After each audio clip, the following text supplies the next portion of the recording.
બહુ સરસ હો, બહુ સારું છે. શું તકલીફ હતી પહેલેથી વાત કરો? હા, મને કમરનો દુખાવો હતો પહેલેથી, ઘણા વર્ષ 13 વર્ષ થયા છે. એટલે પછી સામાન્ય ડોક્ટરને પહેલા તો બતાવ્યું ને પછી MRI કરાવ્યો. 2013માં અમે MRI કરાવ્યો. હા, રાજકોટ. ત્યારે દુખ્યું ત્યારે? હા. પછી એને એમ જ કીધું હતું કે રોકાઈ જાઓ, ઓપરેશન કરી નાખે. હા, 13 વર્ષ. હા, એ કે કાંઈ ના હોય, એ કે અઠવાડિયું 10 દિવસ આરામ કરવો જોઈએ એટલે તરત જ સારું થઈ જાય. એટલે પછી મેં કીધું ઓપરેશન તો કરાવવું જ નથી. પછી આજુબાજુના બધા ડોક્ટરોને ફેરવી લીધા. MRI પાછું 2-3 વાર MRI કરાવ્યું, એક્સરે કરાવ્યા ને દવા ચાલુ હોય ત્યાં સુધી ફેર પડી જાય. પાછો હતો એને. પછી હવે મેં કીધું ક્યાંય જવું જ નથી, થાકી ગઈ હતી દવા ખાઈને.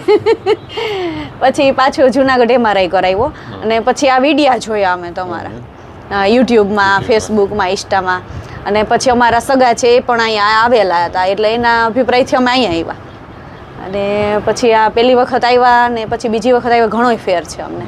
આજે આપણે લગભગ ચોથી વાર છે? પાંચમી વાર છે. હા, પાંચમી વાર છે. હા, પાંચમી વાર છે. હવે તમને ઓપરેશન શા માટે કરવાનું કહેતા હતા ને એ સમજીએ. તમને જે તકલીફ છે ને એ છે ચોથો મણકો જે આવે ને, આપણે મણકા જે કમરના મણકા હોય, કમરમાં 5 મણકા આવે.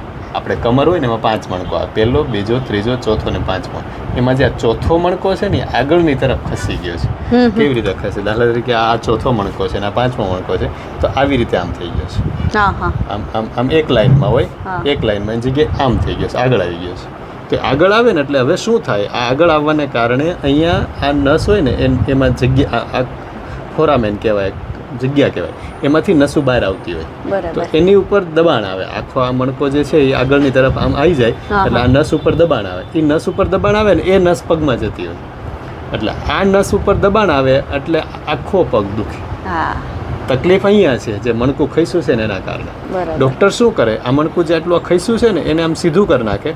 સીધું કરીને સ્ક્રૂ મારી દે અને સાપડા મારી દે, પેક કરી નાખે. ઓપરેશન કરવું એ તો અઘરું છે ને ભાઈ, કાયમી માટે. હા, એ વસ્તુ છે. આમાં મસ્ત સમજાવ્યું છે. જો આ જે છે ને એ આ 5મું મણકું, આ ચોથું, આ ત્રીજું ને આ બીજું. એમાં જો તમારે જે છે ને એ જ આમાં બતાવ્યું છે. આ ચોથું મણકું છે ને જો આ લાઈનમાં છે, દેખે આ લાઈનમાં છે. આ લાઈન અહીં લઈએ તો અહીં લાઈન આવે, આગળ નીકળી ગયું છે બહારની તરફ. તો એના કારણે જો અહીં દબાણ આવે. જો આ બધું એમ સીધે સીધું છે પણ અહીંયા દબાણ આવે, દેખે અહીંયા દબાણ આવે. તો આ નસ ઉપર દબાણ આવ્યું એવું કહેવાય. બરાબર? એટલે આ જે તકલીફ છે એને કહેવાય એન્ટેરોલિસ્થેસિસ. અમારી ભાષામાં સ્પોન્ડાઇલોલિસ્થેસિસ કહેવાય. એન્ટેરો આગળની તરફ છે એટલે એને એન્ટેરોલિસ્થેસિસ કહેવાય. આખું નામ છે સ્પોન્ડાઇલોલિસ્થેસિસ.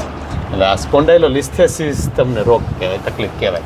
બરાબર? એ શેના કારણે થાય તો મોટા ભાગે આ બહુ કંઈક પીડા હોય, લાગ્યું હોય. ઘણાને જન્મજાતે હોય, એવું જરૂરી નથી કે કંઈ પીડા, પણ મોટા ભાગે પહેલેથી તકલીફ ના હોય ને તો એ પીડા હોય એના કારણે થવાની શક્યતા રહે. અથવા પહેલેથી જો તકલીફ હોય તો અમુક ઉંમર થાય ને પછી શરીર નબળું પડે, અથવા વજન વધે, અથવા નીચે બેસીને કામ વધી જાય, અથવા વાકાવળીને કામ વધી જાય તો એ તકલીફ થાય પાછી. બાકી જન્મથી ઘણા બધાને આ તકલીફ હોય છે. એટલે તકલીફ ના કહેવાય, એક સ્ટ્રક્ચર જ એવું હોય, પણ આપણે એની બોડીને સરખું ના કર્યું ને એટલે એ દુખાવો કરે. અમુકને દુખાવો કરે, અમુકને આખી જિંદગી જતી રહે, ખબર ના પડે. સાચી વાત છે.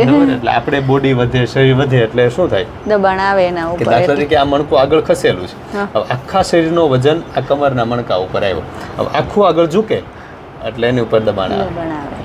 એટલે વજન છે ને આ બે બહુ મોટી વાત છે. એટલે જો વજન ઉતરી જાય અને થોડીક પરેજી રહે તો આખી જિંદગી કશું ના થાય.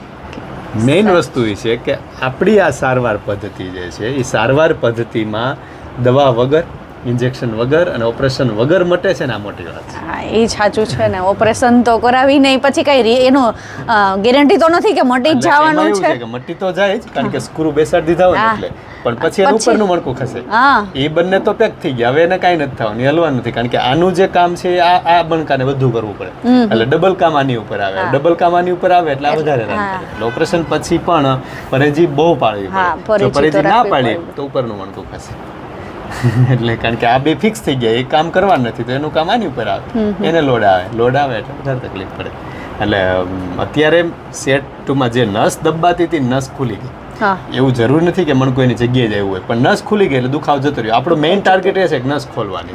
એટલે મેઇન ટાર્ગેટ આપણો એ જ હોય કે શરીરમાં દુખાવો રહેલો એ જાય. બરોબર? ગમે એ રીતે ઓપરેશન કરો તોય ભલે, ઇન્જેક્શન આપો તોય ભલે, શું કહેવાય દવા પીવો તોય ભલે, કસરત કરો તોય ભલે, આપણી સારવાર કરીએ તોય ભલે, શરીરને ઓછું નુકસાન થાય એવું કરવાનું અને દુખાવો જાય એવું કરવાનું. આ બે વસ્તુ મેઇન છે. એટલે આપણાથી દુખાવો જાય એમ હોય અને ઓપરેશનથી દુખાવો જાય એમ હોય તો મહત્વ આને અપાય.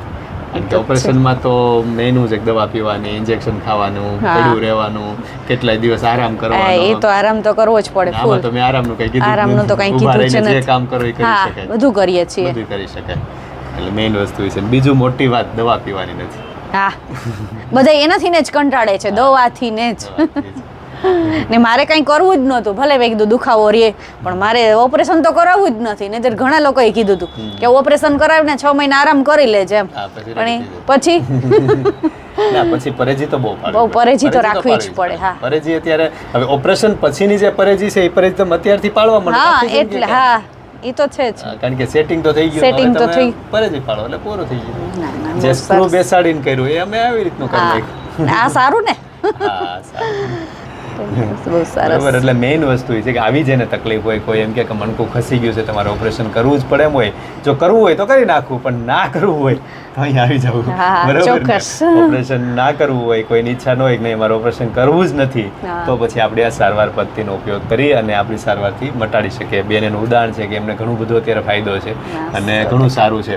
પહેલાં આપણે જોઈએ તો શરૂઆતમાં આવ્યા ત્યારે ઊભા નહોતા રહી શકતા, ચાલી નતા શકતા, વધારે ચાલવાથી, બેસવામાં તો વધારે. થોડું કઈ જો ખુરશી ઉપર બેઠા હોઈએ અને થોડીક વાર કામ થઈ જાય ને તો અહીંથી આમ દુખાવો ચાલુ થઈ જાય, બહુ દુખાવો. હા, એટલે ઊભું થવું જ પડે. અને ચાલવામાં કેવી તકલીફ થતી? ચાલવામાં થોડુંક વધારે ચલાઈ જતું, પણ પાછું બેસવું તો પડે જ, વિહમો તો ખાવો જ પડે. ઊભું રહેવામાં તકલીફ પડે, પણ સૌથી વધારે તકલીફ બેસવામાં. હા, બેસવામાં વધારે. અત્યારે આમ કઈ તકલીફ? ના ના, અત્યારે કઈ વાંધો નથી. પગ જે આખો દુખતો તો એ તો ઓછો થઈ ગયો. હા, એ તો ઘણો ઓછો થઈ ગયો. મેં કીધું ગમે એટલા ધક્કા ભલે થાય પણ જાવું તો અહીંયા જ છે.